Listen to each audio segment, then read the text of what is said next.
దుక్కిని దున్ని మొక్కలు నాటిన అన్నావో రైతన్న సుమటగారా పోసిన అన్నావో రైతన్న ఆరుగాలం సాగిరి చేసిన అన్నావో రైతన్న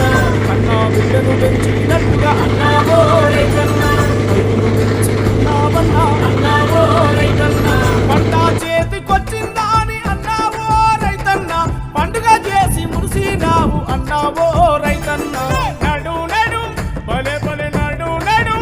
చల్ నడు నడు రైతన్నో నడుం గట్టు రైతన్న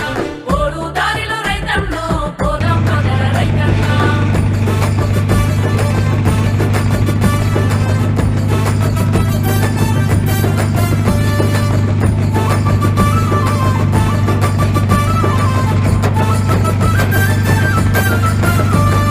కళ్ళంలోన గింజల చూసి అన్నావో రైతన్న సేటు గాండ్లు కేటుగా